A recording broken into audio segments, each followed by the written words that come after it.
तथा commitment, integrity, नैतिकता, ईमानदारी, शब्द का सम्मान करना, परिश्रम करना, एक विजन लेके चलना, दूरदर्शी का साथ निडर होके आगे बढ़ना।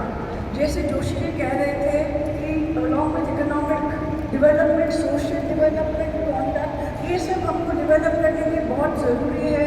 हमारे बेटे बेटियां होंगी, हमारे समाज में so we are meeting people all the time, तो this is very important to empower and ensure that these things are inculcated. एक वैल्यूज़ जो अहिल्याबाई ने छोड़ी है, very very important to inculcate them.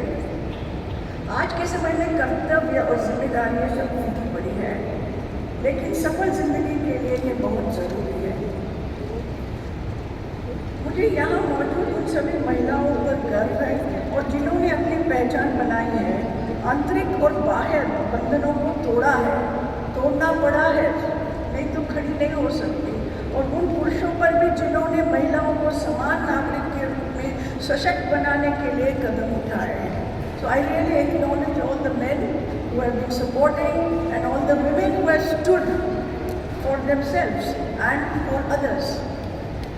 Ahilyabai की खासियत ये है कि उन्होंने अपनी योग्यता के बल पर वो स्थान और आदर प्राप्त किया। नो गॉडफादर, नो गॉडमदर, खुद खड़े होकर उन्होंने किया। वे एक कुशल छात्रा थी और उन्होंने अपने सास ससुर से शासन और संघर्ष के सभी पहलुओं में आवश्यक प्रशिक्षण प्राप्त किया। उस समय उन्होंने हिम्मत की और पुरुष प्रधान कामों में और कर्तव्यों में सफल रही। सिर्फ 29 वर्ष की कम उम्र में अपने पति को खोने के बावजूद उन्होंने कभी हार नहीं मानी। हालांकि शुरुआत में उन्होंने सोचा था कि वे अपने पति के लिए सती हो जाएंगी। उनके ससुर मल्हार राव ने उन्हें सशक्त बनाया, समझाया और उन्हें पुरानी परंपराओं या अपने जेंडर को अपनी सीमा न बनाने के लिए प्रेरित किया। विपरीत परिस्थितियों में भी वो दृढ़ और मजबूत रही।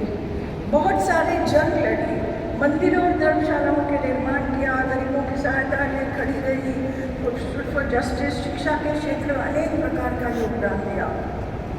मेरा मानना है कि हमारा जीवन केवल हमारे लिए नहीं है।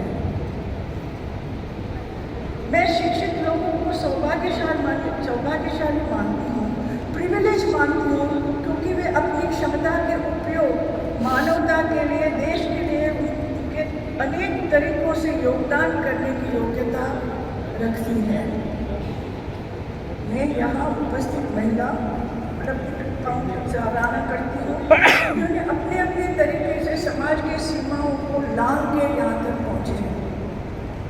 ये सब इतना दृढ़ता और आत्मविश्वास से कह सकती हूँ क्योंकि मैंने अपनी ज़िंदगी में कई चुनौतियों का सामना किया और खड़ी हूँ आपके सामने हमेशा मानते हुए कि आसमान कोई सीमा नहीं है, the sky is not the limit. मेरी ख्वाहिश है आप आगे बढ़ते रहिए और समाज में इतना सारा करने की ज़रूरत है तो उसमें ज़्यादा न सही कुछ थोड़ा योगदान दीजिए और देते रहिए। Women are the backbone of society. अगर आप नहीं खड़े होंगे तो समाज और देश का क्या होगा? उसे सुकून अगर आप खड़े होंगे तो जब हम महिलाएं शक्तिशाली होकर पुरुषों के साथ कंधे से कंधे मिलाकर खड़े होते हैं तो देश भी सुरक्षित होता है और सफल भी रहता है। So my invitation is for each one of you to empower करिए आपके आसपास के लोगों को, आपके आसपास के महिलाओं को, तो शक्तिशाली बने, खुद के लिए खड़े रहे, अपने परिवार के लिए खड़े रहे, अपने कम्युनिटी के लिए खड़े रहे, देश के लिए खड़े रहे। जैसे उन्होंने कहा, it is not just about economic development and growth but it is about whole society खड़े होना and become an example in the world. और इंडिया में ये शक्य है, भारत में ये मुमकिन है और हम ये कर सकते हैं। मैं आप सबको हृदयपूर्वक अभिनंदन की हूँ और आपको भी बहुत बहुत अभिनंदन। ये आपने प्रोग्राम किया और ऐसे ही करते रहिए। Thank you so much, thank you everyone.